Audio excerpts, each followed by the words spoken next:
We pretty much assume we're the top dogs on this planet, the first and only advanced civilization to ever exist. But what if we're not? What if, buried deep in the rock, are the faintest whispers of an industrial society that rose and fell millions and millions of years before us? I mean, just think about that question for a second. It kind of challenges everything we think we know about our own history. We spend billions scanning the stars for intelligent life. But what if the most incredible discovery is waiting right here, under our own feet? So, this wild idea actually has a name. It's called the Silurian hypothesis. It was dreamed up by astrophysicist Adam Frank and NASA climatologist Gavin Schmidt. And to be clear, they weren't saying they'd found a lost civilization. Nope, they were asking a much more interesting question. If one had existed in the deep past, how would we even know? At its heart, this whole thing is a thought experiment. It's designed to make us rethink how we look for advanced life. It's not just about pointing a telescope at the sky and listening for radio signals. It's about learning to read our own planet's history for the fingerprints of industry. Okay, so the first thing you're probably thinking is, well, where are the cities? Where are the ruins? And that's a fair question. To answer it, you have to wrap your head around the insane, almost unimaginable scale of deep time, and how geology is basically the ultimate eraser. Let's flip this around and put ourselves under the microscope. Imagine our entire world, all our cities, all our technology, just disappears tomorrow.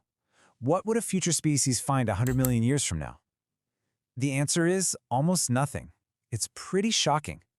We think our footprint is huge, right? But all of our cities, our farms, everything, it covers less than 15% of the land. Over millions of years of wind, rain, shifting continents, and layers of sediment, our world could literally be ground into dust and buried. And just look at the timeline. Humans have been around for what, 3 million years?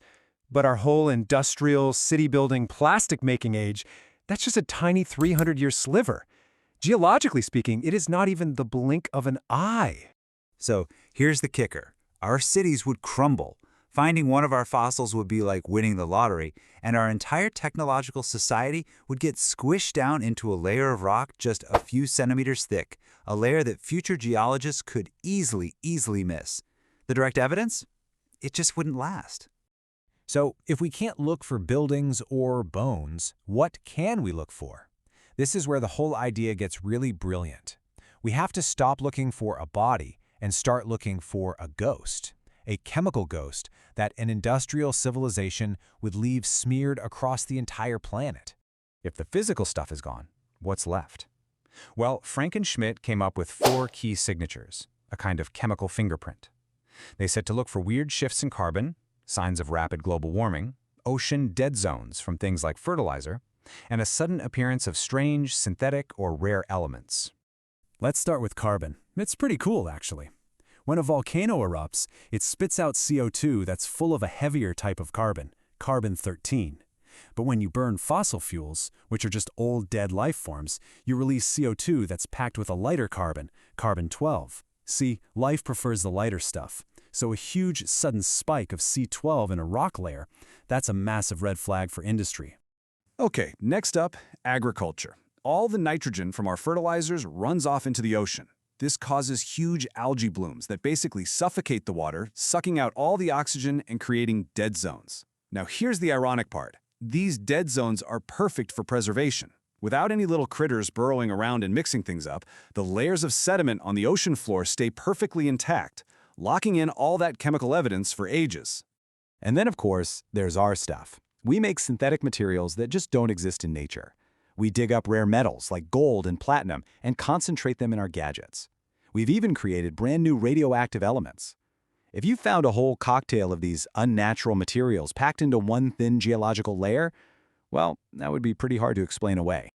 All right, so we've got our detective kit. We know the clues to look for. So the obvious next question is there anywhere in Earth's history where these signs actually show up together? Well, funny you should ask. There is one really strange event that makes scientists go, We've got to go way back for this one, 56 million years ago to be exact, to a bizarre period called the Paleocene-Eocene Thermal Maximum, or PETM for short.